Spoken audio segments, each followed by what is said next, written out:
అక్కినేని నాగచైతన్య ప్రస్తుతం తండెల్ అనే సినిమాతో బిజీగా ఉన్నాడు. ఈ సినిమాతో పాన్ ఇండియా ఎంట్రీ ఇస్తున్నాడు చైతు. అయితే తాజాగా ఈ సినిమాకు ఏకంగా 40 కోట్ల బిజినెస్ జరిగిందనే న్యూస్ వైరల్ గా మారింది.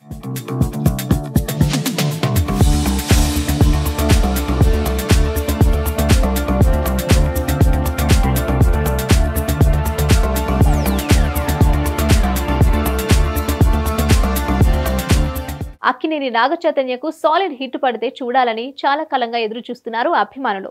ఈ నేపథ్యంలో తండెల్ సినిమాతో చైతు మాసివ్ కొట్టి పాన్ ఇండియా లెవెల్లో సత్తా చాటుతాడనే నమ్మకంతో ఉన్నారు. ఎందుకంటే గీతా ఆర్ట్స్ బ్యానర్ పై అల్లు అరవింద్ ఈ సినిమాను భారీ బడ్జెట్ తో నిర్మిస్తున్నారు. కార్తికేయ 2 వంటి పాన్ ఇండియా హిట్ తర్వాత చందు మొండేటి ఈ సినిమాను తెరకెక్కిస్తున్నాడు. పైగా సాయి పల్లవి హీరోయిన్ గా నటిస్తోంది. శ్రీకాకుళం బ్యాక్ డ్రాప్ లో కొన్ని రియల్ ఇన్సిడెంట్స్ ఆధారంగా ఈ సినిమాను రూపొందుతోంది. దీంతో అనౌన్స్మెంట్ నుంచే తండెల్ పై అంచనాలు భారీగా ఉన్నాయి. అందుకు తగ్గట్టే ఈ సినిమా బిజినెస్ భారీగా జరుగుతున్నట్లు తెలుస్తోంది. తాజాగా ఈ సినిమా ఓటీటీ రైట్స్ ను ప్రముఖ సంస్థ భారీ ధరకు సొంతం చేసుకుంది. తండెల్ డిజిటల్ హక్కుల కోసం నెట్ఫ్లిక్స్ ఏకంగా 40 కోట్లకు కొనుగోలు చేసినట్లుగా చెప్తున్నారు. దీంతో నాగచైతన్య కెరీర్ లో ఇదే అతిపెద్ద ఓటీటీ డీల్ అని చెప్పాలి.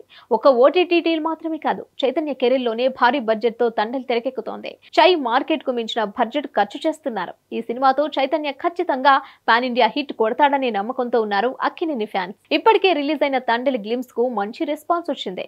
ఈ సినిమాలో చైతన్య జాలరిగా కనిపించనున్నాడు. మరి తండెల్లో చైతన్య సక్సెస్ ట్రాక్ ఎక్కి పాన్ ఇండియా గుర్తింపు తెచ్చుకుంటాడేమో చూడాలి.